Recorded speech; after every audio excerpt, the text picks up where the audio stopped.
Hi, team. So, we've got another episode today, and it is going to be on how do you get yourself into the position to be able to do something like Project Thor.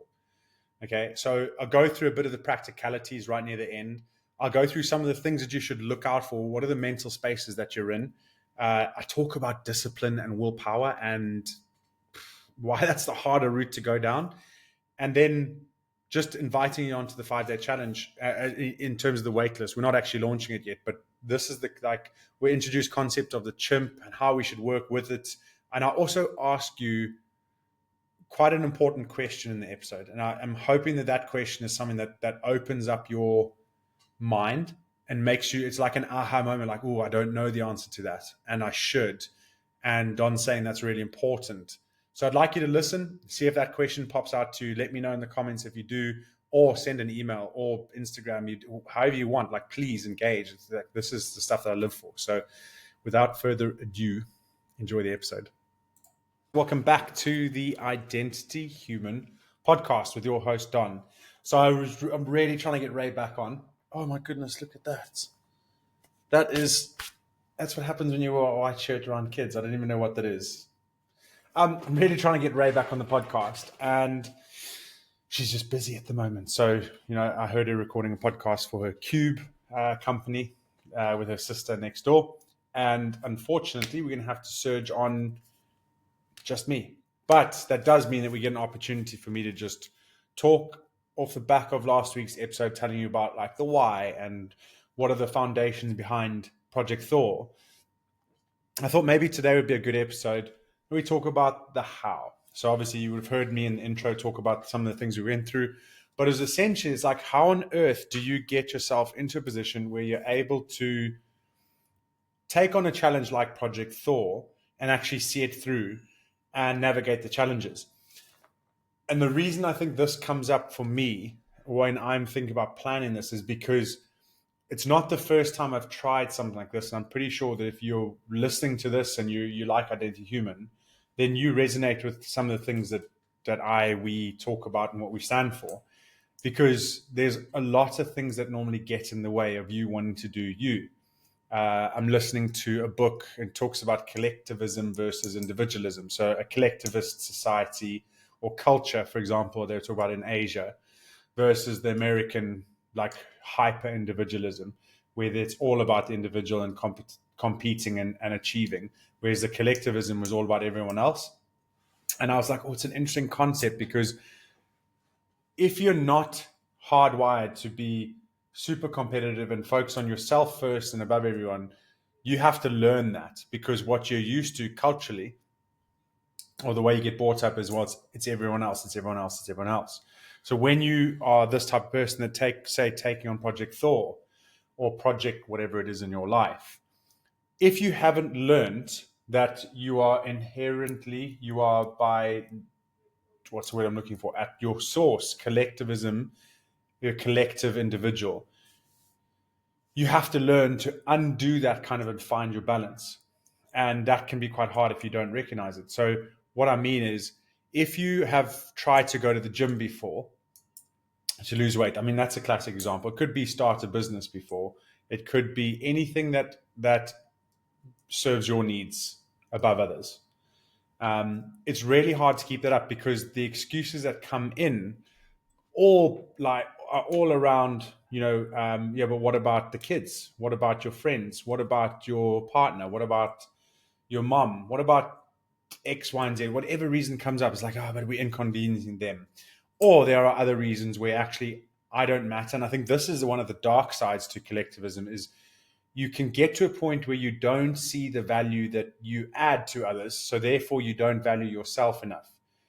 And I did a talk last week, Friday, and someone asked, what's the one thing that irritates you the most about people? And it was something along those lines in terms of that question. And immediately, I didn't even think about it. I was like, wasted potential. And it's not in a judgmental way. It's exactly what what I'm trying to do here, for myself and for you that are listening, is it doesn't irritate me. It saddens me. It doesn't irk me. It's something that I'm driven by, where we get brought up into an environment where we don't realize why it's important for us to work on ourselves, why it's important for us to be healthy, why it's important for us to be fit. Why is it important for us to go and listen to a book about communication? Why is it important for us to be able to be doing more than we currently are? Because we never see that reason, right? So those why. So like, when you choose to go out and drink and you get drunk and you're hungover the whole of Sunday, so you don't give your best to your kids if that's what you do, or you go into work and you're not inspired, so you end up talking to the people around you and you end up influencing them in a negative way. And I mean negative as in like some people are really struggling, but they go in and they enjoy their work, and you're the kind of person that doesn't enjoy it, so you speak negatively about it. So that puts that thought in their mind. Same with if you're a parent and you complain about your kids, and then you go and talk to someone else that is struggling with their kids and they need perspective that allows them to realize why they're doing this. And you go, oh, kids, and you roll your eyes and you like got to deal with them again. That puts that narrative on them, right? And at the core of it, I think it's because we haven't been brought up. We haven't been raised to realize our value with others. So therefore, we think it's okay for us not to bring our best foot forward. And I don't mean best as in like you're constantly being hyper ambitious and you're being the perfect specimen. But I mean like, if you want to put it into context, again, if you were to split life into 10, and I only do 10 for a ratio, it's like a timeline thing again. Are you positive 8 times out of 10, or are you negative 8 times out of 10? Because if you're negative more than you are positive, that's what I'm talking about. You're not serving. I don't think you could ever get to, well, you might be able to, but I doubt, like, because we're all humans, we're all a nightmare to live with, right? I doubt you're going to find yourself as someone that's 10 out of 10, happy, perfect all the time. So that's not what we can chase that, because if you're chasing 10 and you get to 7 or 8, you're living a pretty good life. Like, you're pretty well put together, because there's a human essence. But if you're chasing a 6 out of 10 that you're positive, and you get to 4, you're actually more negative than you are positive. Does that make sense? Like, I know I'm rambling all over the place here, but it's centered around our value to others. And if we don't realize our value to others, then we think it's okay to carry ourselves in a negative way, to carry ourselves by going, I don't need to stand up and achieve something for myself. I don't need to go and ask for a raise. I don't need to go and lose weight. It doesn't matter. But actually, are you saying it doesn't matter, or that you don't matter?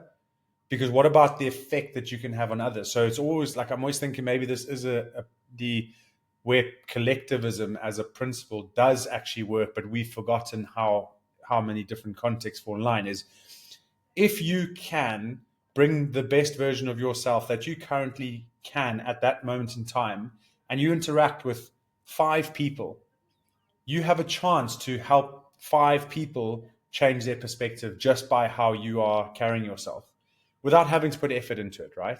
So I think that point that I originally brought up is like what irks me or what irritates. Not an irk or an irritation in a negative way. It's like a come on, guys, like, how exciting is life? Like, shouldn't we be hanging around people that are like literally looking at you, be like, how exciting is life? Like, how cool is this? Like, look, you've got kids. Isn't that amazing how and that's why when you watch an Instagram reel and someone's put effort into, or YouTube video or something, and they go like, one day you won't have the kids, there's this, and all they're doing is they're shaping your perspective. And you look at your kids, you're like, that's right. Like, I want to spend time with my children. I know that they're throwing a tantrum right now, but I remember I used to do that too. And that's okay. So like, you can actually get alongside and be like, oh, you're experiencing some big emotions. How cool is this? Like, you get excited about life.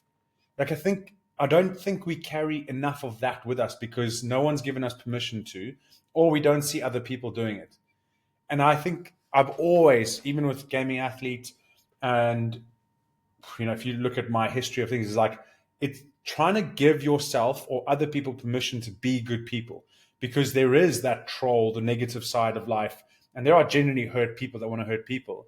And you go onto Instagram and you can see it. There are just people that go and make comments to bring other people down unnecessarily, like just negative. That's almost like a reflection of what we think in life. If I'm positive, someone's not going to like it. Therefore, I'm not going to be positive.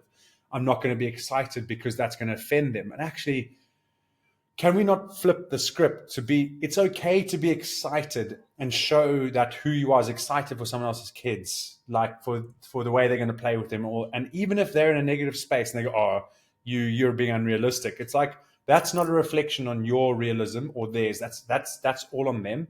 How do we build up that character? How do we make sure that we realize the value, the difference that we can make to others?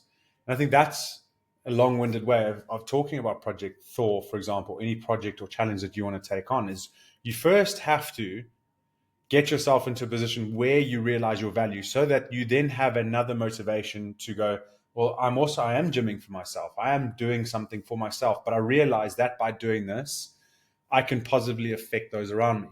Again, go back to self-awareness creates a better individual impact. A better individual impact creates a better collective impact. We've just got to keep on that cycle, so you start to realize how important it is. And it's not about being selfish. It's about making sure you're doing something for yourself. It's a very big difference.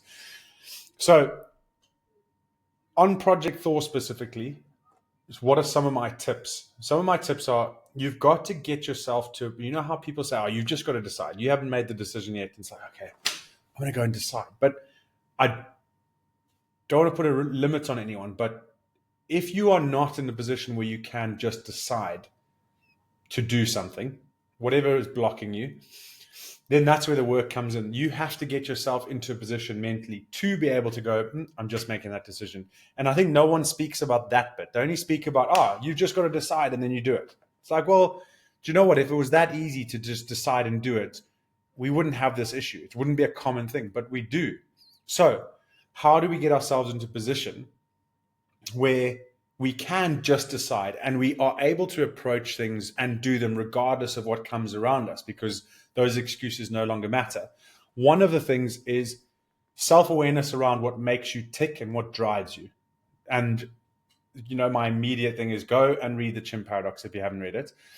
And if you've read the Chimp Paradox and you want to deep dive and you want to make a story around it and make it exciting and tell a story that brings you forward, then go to www.identityhuman.com and put yourself on our wait list for the next challenge. It might be coming up in the next 6 weeks or so. Because in that, I'll take that Chimp Paradox thing and I'll put it into a challenge that allows you to take on, no matter how busy you are, a day, and put a story around it and just wrap around this, like weave in all of this understanding that's going to build into something in a year or two that you're going to be like, I can't believe I'm doing this. And I'm telling you that that's around the corner. But you don't just get there without foundational work around knowledge, without mastery of self, without mastery of, say, mastery of knowledge, mastery of emotion, mastery of physical practice. That's what I'm trying to build up, is we have to create awareness around what makes us tick and what drives you. But if I said to you right now, like, what makes you tick and what drives you, you're probably going to say, I don't know.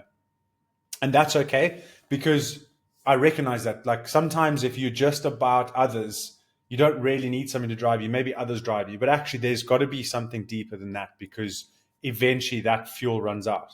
That fuel of like, well, I just like helping others. Yes, of course you like helping others, but how much effect are you actually having on helping others? And what I think is wrong with the narrative of I like to help others is, what happens when there's no one that needs your help? And you're then not motivated to do something for you because you're like, well, I don't matter. Okay, so I want us to start to think about, in order to help others, I have to matter. Because if I matter, then I can show that towards others and I can really help them. So I want us to try and bring through a deeper level of understanding of how we can then affirm an identity that suits us and others, not just an identity that suits others and not us. And it's okay to stand up and be annoyed. It's okay to put boundaries in place. And there's a lot of work that goes into identity. Yeah, that's what we try and do, right? An identity human. But it's not, if you're unable to do it at the moment, it isn't about time or overwhelm or you've got too much going on. It's just about the identity that you are currently holding for yourself. And I know that you would have heard that before. And how do we get around that? Because, if someone said to me, oh, it's just about your identity, like, yeah, okay, what does that even mean? Because there's so many then beliefs and environment and so many different things that you have to think about, that It's all about stirring up this emotion within the chimp, if we want to link it in. And the one question I'm going to ask you now is, who do you want to be in 5 years' time? Not what, not where, not how, not how much money do you want to be making. Like, I don't care about any of that stuff yet. You build into that. But your first question is, who do you want to be in 5 years' time? Now, I know that I can ask you, who are you? If you start with an external thing, I'm a father, I'm that, that's already, or a mother, that's already where you are placing your identity in others, because that's who you are to others.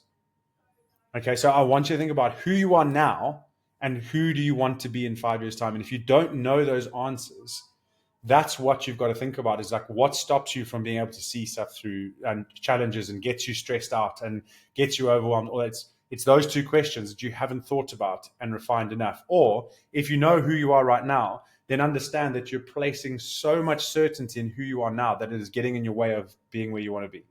So you have to be able to flex a little bit. Okay, if you want to know more, again, go to the 5-day challenge. I know that may seem like I am selling it because I believe in it that much. Go into that challenge. If you like the challenge, come into the course, and this is where we will start to really hone in on all of these things. The next kind of principle or thought you would have heard is like this all or nothing mentality. I'm someone that goes all in. Yeah, great. Okay, how's that serving you so far? Okay, are you blind to some things that you haven't achieved? Have you failed in the past? And put that up to something else other than your inability to see it through. So an all or nothing mentality, you've got to be very careful of, because life, literally, if you've got a business and you've got kids and you've got social and the speed of the world at the moment, your all or nothing mentality means that you're going to go to the gym 7 days a week or 5 days a week. You're going to go to the gym 5 days a week for the next 3 months. But then what happens when your kid gets sick or your business, needs you to pay more attention to it? Then you're going to go, okay, well, I can't go to gym 5 days a week, therefore I'm not going to gym at all. Do you recognize that you may have done that before? Or I'm all in with the kids, so I'm going to spend all my time with them. It's like, well, how's that working out for you? You're getting frustrated because you're losing patience. You're unable to understand them, or you understand them, but you've told them the same thing over and over and over and over and over again, and they're still not listening, right?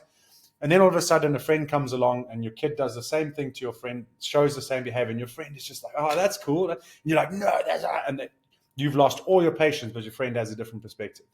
Okay, so you're all in with your kids actually doesn't serve you that well. You've got to find that balance. And I don't know if I said it last week or if I explained to someone, but yeah, I think I did. The Pistons analogy. But if you didn't listen to last week, if you were talking about prosperity in life and you got 5 different pistons like a car, you want to make sure that you're operating in a good rhythm, not just like up and down, up and down, and up and down in different areas of life. So this all or nothing mentality is that analogy.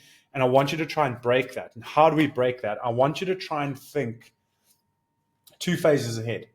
So if you're thinking 2 phases ahead, if you achieve your goal of X in 3 months' time and you've gone all in, how is that going to affect you in the next 3 months and then the following 3 months after that? If by the end of the year you achieve your goal of starting a business, what next? Because if you start to think about what next, you realize that your all or nothing was too much. I want to do an Ironman. I'm all in on an Ironman. Okay, well, what happens after that Ironman? Do you go back to how you are now? So then you put on weight, you're not as fit, and you just repeat that cycle? Or do you want to try and see how you can level things out so that you're working at a higher level than you are, but not at a level that you cannot maintain for 3 phases instead of 1? So I hope you're seeing the phases as in like your first phase is the goal that you've gone all in on. And I'm saying, but there's another 2 that you have to think about to see how it balances out. Because if you're not seeing the long-term balancing effect of what you're doing, that's when that all or nothing isn't going to serve you. Okay, so it could be months, it could be years, it could be challenges, it could be individual things. And I just want you to try and think all or nothing is not going to serve you. It doesn't mean, maybe this is where we need to just give context. It doesn't mean that you don't give it your all. It just means that you don't have that approach that if I can't do it all, I don't do anything. Because I think that's where we start to fail. It's like, I haven't gone to gym, so therefore going to gym once a week actually doesn't work, so I'm not going to do it. That's that all or nothing that doesn't serve us. So how do we get through this? I would say Structure your life in teeny tiny ways. Yes, I said teeny tiny, and hopefully you're going to remember teeny tiny. Don said teeny tiny. Teeny tiny ways means that we are battling the all or nothing by doing something, even if it's small. Because those small things, if you think like a colony of ants, they add up, and there's now suddenly millions of ants. Like, take your house down, right? But one ant wouldn't.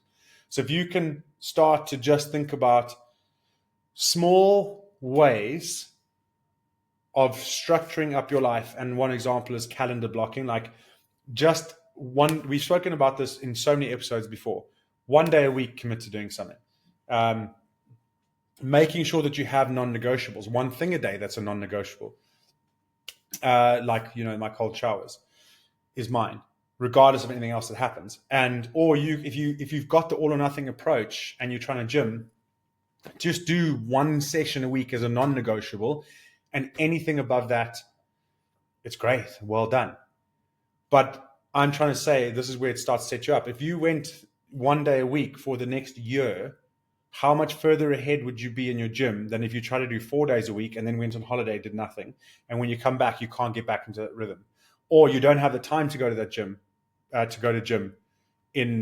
in 4 days a week because you've changed business, or you've changed your employment, or you've got another kid, and like, life changes all the time. And if you don't structure in with flexibility, so you have your non-negotiables and your flexible structures, you're going to set yourself up to fail. So it's like, someone asked me, like, how do you manage change, like change management? Like, you've got to be able to have some flexibility paired with non-negotiables. So again, you got your timeline, two ends of the spectrum, pendulum swinging. You don't want the pendulum swinging from one end to the other. You want that rhythm right in the middle. Tick-tock, tick-tock. It creates a good rhythm. Okay, so let me just bring in some practicality. So how do I actually fit it in? So last week's title was why, or I can't even remember, it was like going after Project Thor with 4 kids and a business, a couple of businesses. So how do I actually fit it in? Some practicality. So what are the things that you wouldn't necessarily see that you probably would need to consider, or how am I doing it? So when I first started in the foundation phase and the first bulking phase, it was, we got 4 kids. So our daily routine is wake up, and we just literally dedicate that to the kids in the morning, as in get them fed, get them fed, get them dressed, do the homework, and make sure that they get to school on time.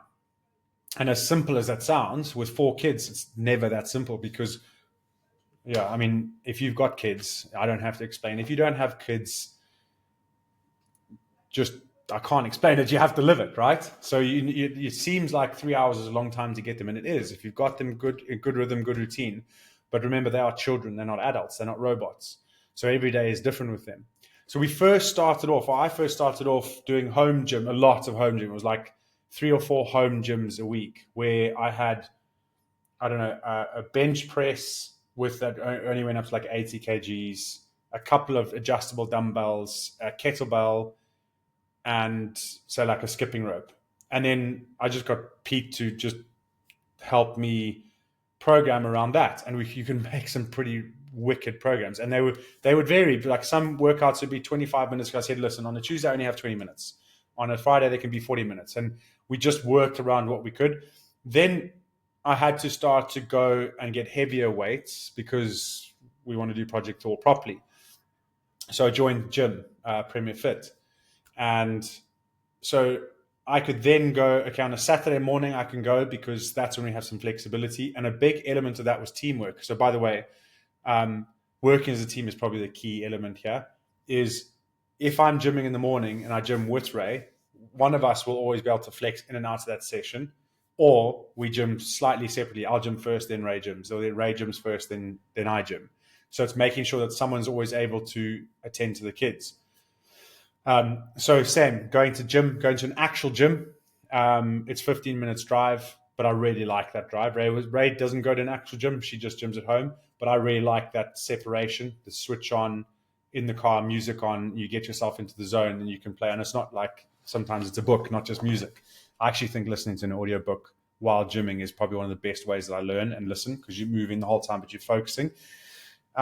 So I had to start to go to gym to do heavier weights, and we've just started the bulk phase now, the second bulk phase. And the second bulk phase, it is heavier weights. I don't have the weights at home. So I've had to make a plan to get to gym, but our daily life doesn't change, right? Because kids is a priority. So you always think about, what are your priorities? The kids are still a priority because that is what it is. Ray, at the moment, with being as busy as she is, I have more flexibility. So I have to make sure that if she needs extra half hour to go to an early meeting or something, I can step in. So the only time that I can get certainty to gym is at 5 a.m. And I've never been a 5 a.m. type of person until now. So for the past 2 weeks, I've gone to gym 4 days in a row, waking up at 5 a.m. Even this morning, for some reason, and I need to check my alarm didn't go off. So, but at 5:07, I woke up and I was like, oh, got to go to gym. So got dressed, go. And so by the time I get back, which is 6:30, if the kids wake up at 6 o'clock, Ray's only had them for half an hour, for example, on her own. So I can get back. She can then go do exercise, do what she needs to do. So it's been a lot of teamwork, but also making sure that if I have to go to gym 4 to 5 times a week, there are no excuses. And that comes down to what I said earlier about identity. And we've also taken on a 30-day challenge. Ray always seems to do this when I've got the bulking phase. But the challenge now is electronics off, and we're in the bedroom at 9:30. So no phones, anything like that. So you can journal, you can meditate, you can do breathing. You have half an hour. You have a nice bath. You just have half an hour to wind down. And then by 10 o'clock, it's lights off strictly for the next 30 days. And then also we're waking up at 6 a.m. and no later. So that challenge is going on. Now, I'm fully committed to it. Ray's obviously got a few extra bits, so she's doing fasting. I can't fast because I'm bulking. I can't remember some of the other bits because the sleep is the main one. It's really actually helping getting some consistency and routine. Now, what's for me, what might be coming into your mind is like, there's quite a lot to take on. There's a few reasons why I couldn't do that. And I can't explain to you, but I didn't just, I started to do 99 press ups on the 17th of January. And I was in a position where I just decided I'm going to start doing 99 press ups a day. But I've never been the kind of person that just decides and does. But I've built that in. And the whole point of this episode is to get you that don't think that if there's something that you want to achieve and do and set your mind to, if you cannot do that yet, there is a way that you will be able to. But the harder you try, the further away it's going to get. So actually focus on who you are and how you are and build the little habits. And eventually, and if you go through the 5-day challenge and you do the chimp paradox stuff and you understand it, you will get to a point where the chimp works for you, not against you.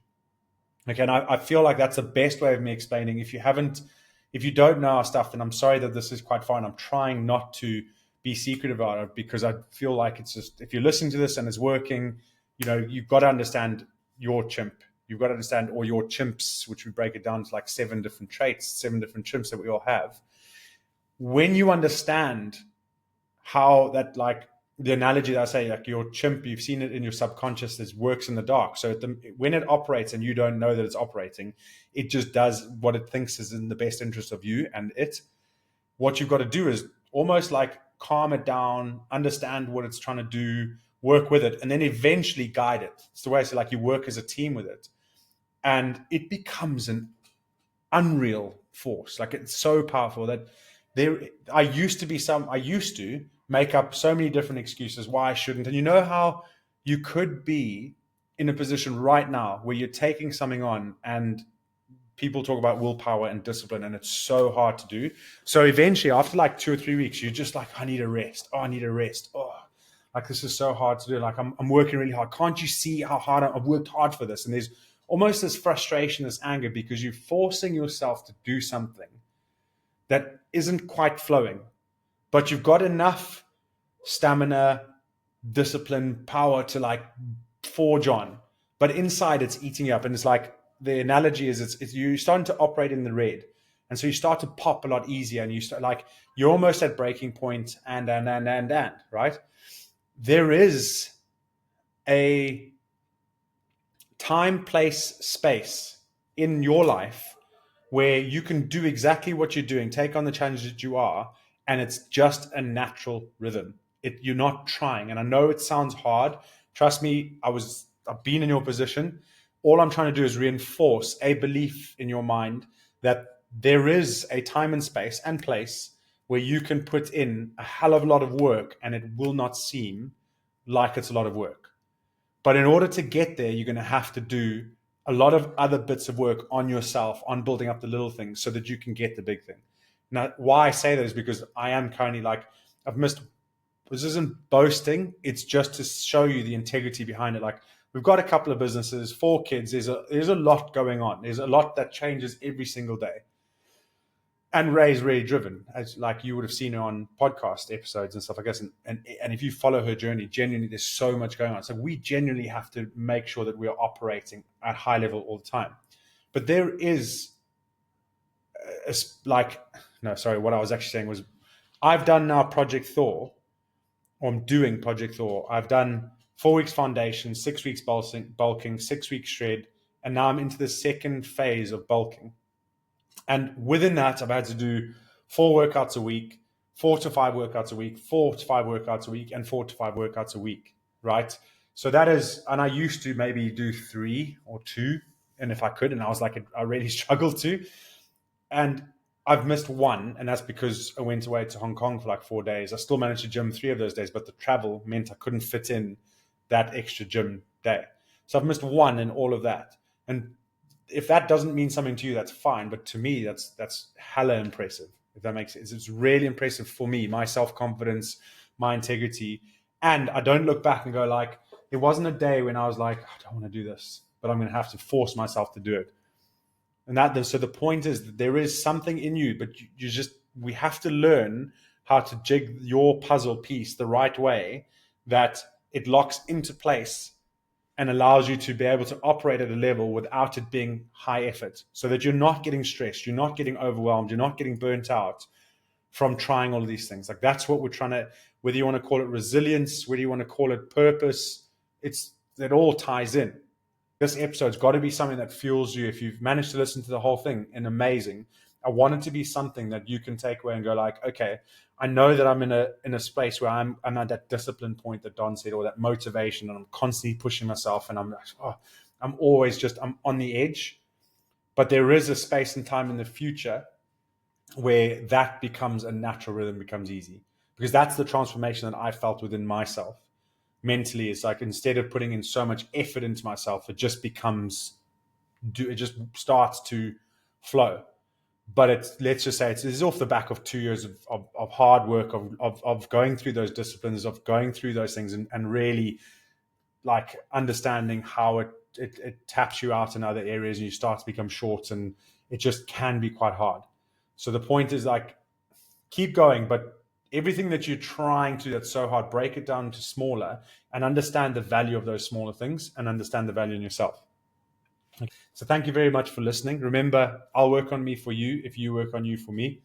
Ubuntu, we are who we are through others. So I'll catch you in the next episode. Any comments, any questions, please do let me know. And if you've liked this and you want some of what I've said, go and join the 5-day challenge or the waitlist for it, and you'll get the emails out for it, and you won't miss it. And I'll promise, I guarantee, to blow your mind.